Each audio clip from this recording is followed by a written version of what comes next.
You know what's an amazing thing to do?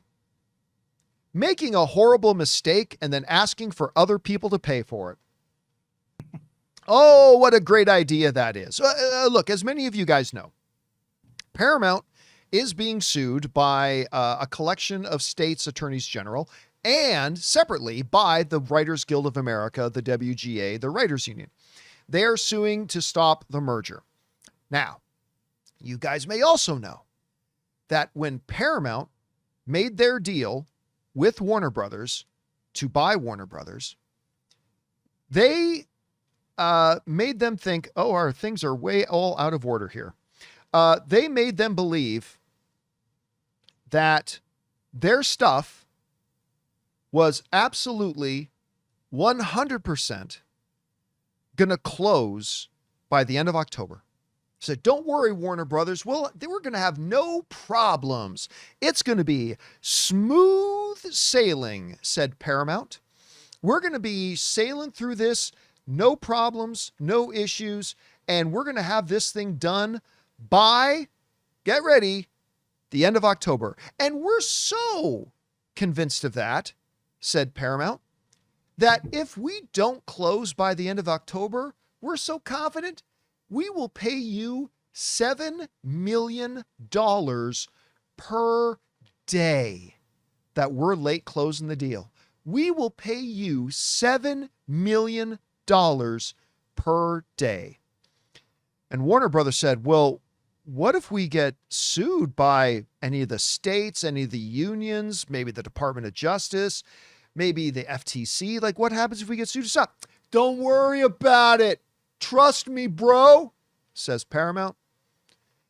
We'll pay you the $7 million even if that happens. It's written right into guys, that's written right into their contract. It's written right into the contract that they put themselves in there. Said, don't worry about it. Even if we get delayed, and even if the delay is caused by us getting sued, we'll still pay you $7 million per day because that's how confident we are. Well, things did not go as smoothly as Paramount has planned because they did get sued, and it is going to go well past the end of October, and it's probably going to end up costing them anywhere between 1.7 and 1.8 billion dollars. And that's the best case scenario. And so what has Paramount done? Paramount has done something so inconceivably stupid, it's hard to believe this is real. But Paramount is now asking that the states and the Writers Guild of America, the WGA, that they post the $1.8 billion that it's going to cost Paramount to be late. They want them to pay for it. Now, you've got to understand something here. Whatever private agreement that Paramount made with Warner Brothers or anybody else is none of the business and none of the concern of the WGA. Whatever private deal and contract and arrangement that Paramount made itself with Warner Brothers is none of the business and none of the concern of the state's attorneys general. They don't care. It's none of their business, and they had nothing to do with it. It's not like the states and the WGA forced Paramount to put that clause into their agreement with the WGA. They did not. It was totally Paramount that just did it themselves, which is why in the article in question, the lead of the state's attorneys general, Bonta, basically said, California Attorney General Rob Bonta said, Paramount and Warner Brothers are two sophisticated companies who willfully decided to include a costly ticking fee as a provision in their contract. He's saying they're the ones who did this. We didn't. Bonta added Paramount itself agreed earlier to the timing and is now protesting. Bonta said, now they're trying to get a do-over. Bonta said, Paramount went into this process with eyes wide open. They are lying in a bed of their own making. And once again, they are trying to blackmail us into getting us to back down. Listen, this is not going to happen. The states and the WGA are not going to give them the $1.8 billion that they're going to need to pay the late fees, nor is any court going to make them do it because, again, they had nothing to do with Paramount being in that situation. They did not force Paramount to make that agreement, and it's none of their concern. It's none of their business.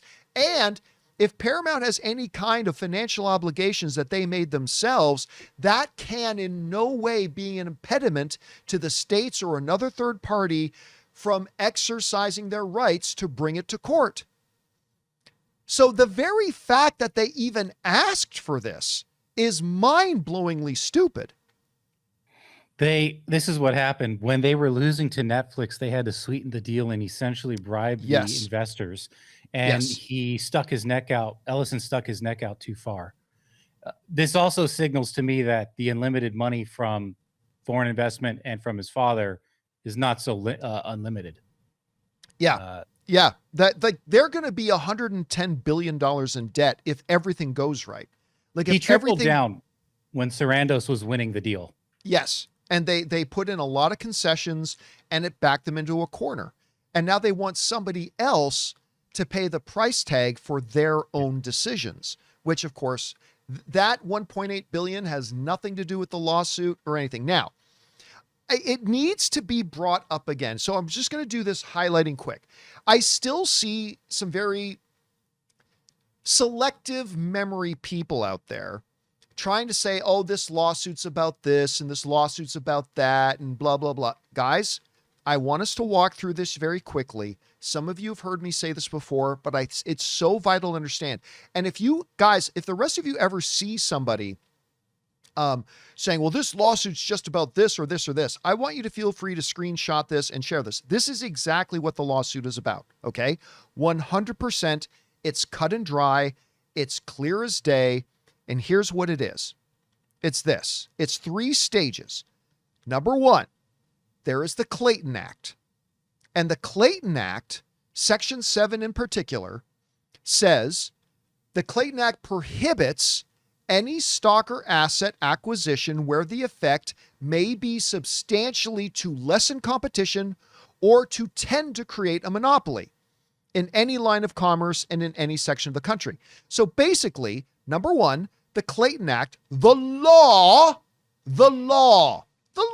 remember that thing? The law says you cannot have a merger if the merger will result in lessening competition or tend to lead to a monopoly.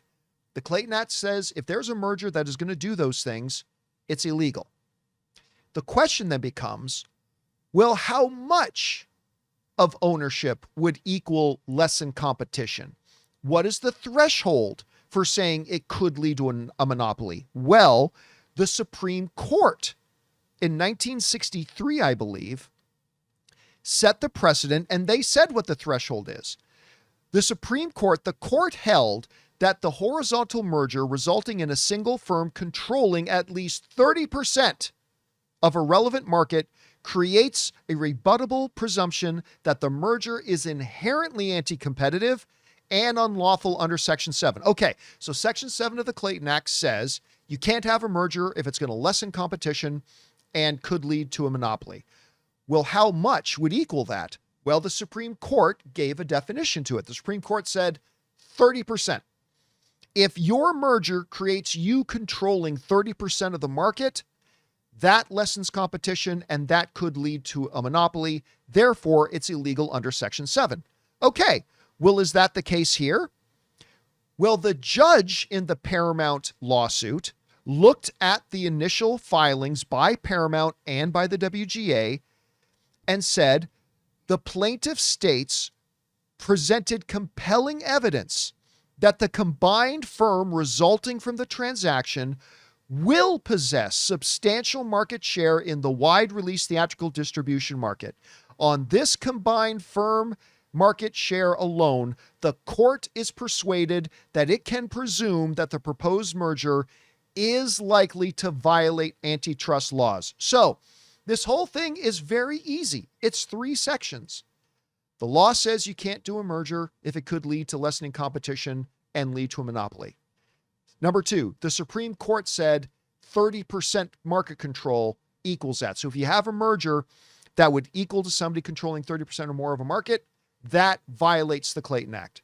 And then the judge in this particular case said, yeah, it looks like when you look at the evidence presented that this does violate the threshold that the Supreme Court set down and therefore violates the Clayton Act. That's it. That's the law. That is why these states' attorneys general and the WGA have brought the lawsuits, and that is why they're winning. And that is why you're seeing David Ellison and Paramount now getting desperate, flailing around like a fish in a boat, yelling things like, well, you drop this or we'll move out of California. Saying things like, oh, we want you to put up the $1.8 billion bet. See, if you're confident and you believe the law's on your side and you believe you're doing things right, you don't act like that. And they are.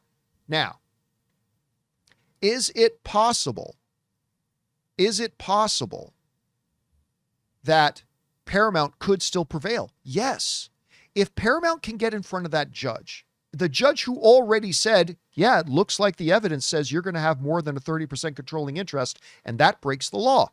If they can get in front of a judge and convince the judge we won't have more than 30% controlling interest, if they can somehow make a presentation and convince the judge that her initial thought on that was mistaken and prove to her that it actually comes under that threshold, they can still win this case. They still can. It's a hard uphill battle. It's unlikely they'll succeed, but it is possible. But even if they do, Jonathan, they run into another problem. And this is really why they're panicking. Even if they do convince a judge that they've come in under that 30%, it's still going to take them past the June 4th deadline when Warner Brothers can kill the deal. That was my thing too. And so now, so it's a hard uphill battle. Yeah, they're asking for the 1.8. I was thinking, are they going to ask for the $7 billion to cover their tab to Warner Brothers if they back out? Which again is their own deal that had nothing to do with the states or the WGA. Yeah, and you brought up the qualifications for the monopoly. You mentioned horizontal expansion, horizontal integration. The difference between that and Netflix deals, that's vertical integration. Yes, that's a very important distinction. Netflix, it would be expanding into a business they weren't in before, which is an actual studio and distributor, whereas this is just a duplicate of Paramount. So it's expanding horizontally. Yeah, I'm glad you brought that up. Let's go to that again here, where it says, under the judge's ruling, where it says the transaction will possess substantial market share in the wide release theatrical distribution market. This is one of the big distinctions between the Netflix deal and this, is that Netflix is not in the theatrical distribution market. They're not in it. The Netflix deal would have brought a big company into the theatrical distribution, whereas the Paramount Warner Brothers deal will eliminate one of the players. And that's, I mean, again, that is something that could also be argued in court, but that's one of the main distinctions in why Netflix, if Netflix had taken over Warner Brothers, it wouldn't have faced as many legal challenges because it was a vertical integration, not a horizontal one. So well pointed out, Jonathan.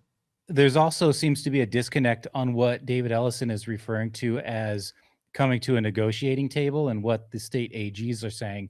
Essentially, the state AGs are saying have always been open to a negotiation. That's going to require you to relinquish some of what you're trying to purchase so that you don't qualify as a monopoly.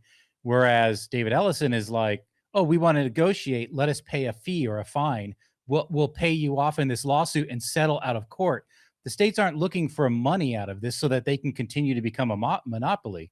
And that's the disconnect. Yeah, and that's exactly what happened when Disney bought 20th Century. Disney, a lot of people say, well, why didn't anybody try to stop Disney taking over 20th Century? They did. The Republican White House at the time rightfully did sue to stop the merger between Disney and Fox. They did sue.